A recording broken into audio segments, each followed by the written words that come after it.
frankly, most of us have to leave the mysteries of the tappets to the experts. You know, even if you're never actually going to attempt the job for yourself, it's as well to understand what's involved.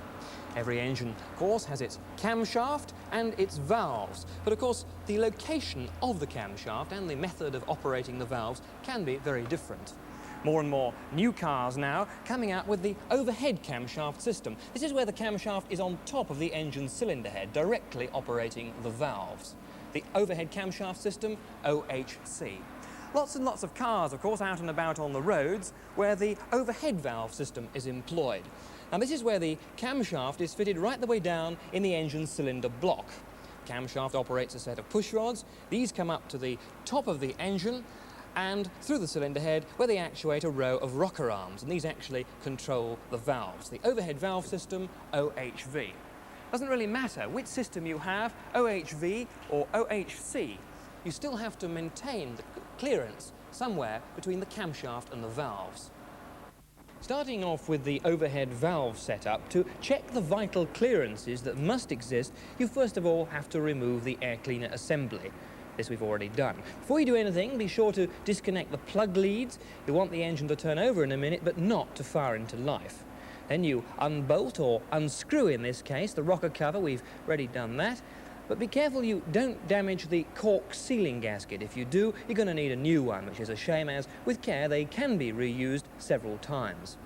The rocker cover removed, you reveal the rocker arms, mounted on a rocker shaft, the tops of the push rods, which the camshaft lifts up, and between the rockers and the push rods, the adjusting screws for the tappet clearances. Now, because the glove box handbook that you get with most cars is unlikely to have the sort of detailed information that you require to do this job, you should really equip yourself with a workshop manual. This gives you all the advice on exactly how to do the job, because this advice does vary from car maker to car maker. And in the case of this particular car, for instance, you need to adjust the tappets 5 minutes after the engine has reached the normal operating temperature. Other cars, you do the tappets with the engine cold. Now, on this particular one, also the clearances are here, because these do vary from engine to engine, and also which pairs of tappets you should be measuring and in which order. Now, you'll read from your manual that for the purpose of doing this job, the cylinders are numbered from the radiator end, 1, 2, 3, and so on. There are 2 valves per cylinder, one in here to allow the mixture into each cylinder, the inlet valve, and the other to let the exhaust out, the exhaust valve. Now, this engine and the method of tappet adjustment is fairly typical.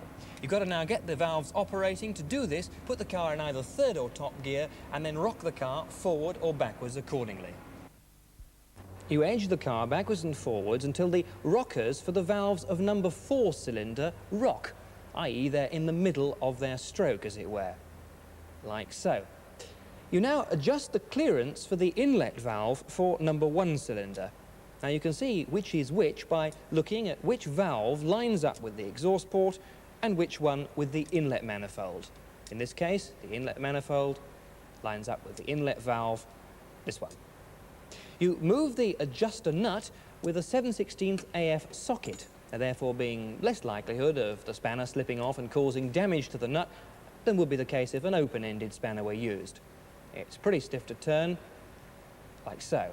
Now, with an 1/8,000th of an inch feeler gauge, 8 thou, you check the inlet clearance so that a tightish fit is achieved. If you want to increase the clearance, you unscrew the adjuster. To decrease the clearance, you screw in the adjuster towards the engine. And you're after the tightish fit, like so. Now you check the clearance at the exhaust tappet. Same process, but on this engine, you're going to need a 22 thou feeler gauge. And you're after the tightish fit again.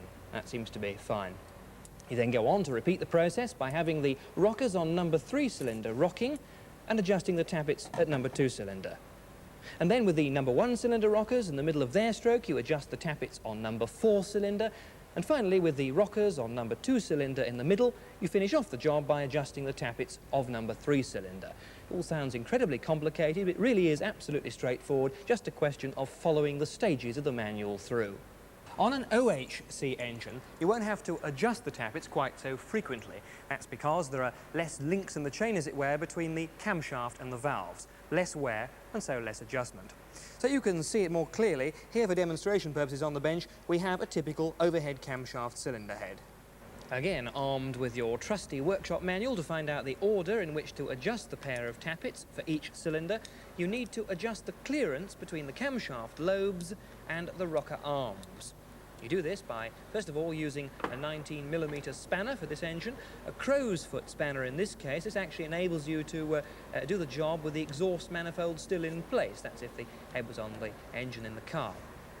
You release it, like so, or you lock up each adjusting nut. Now, having released the lock nut, you can screw the adjuster out of the head to decrease the tappet clearance, and to increase the clearance, then you just screw the adjuster in towards the head.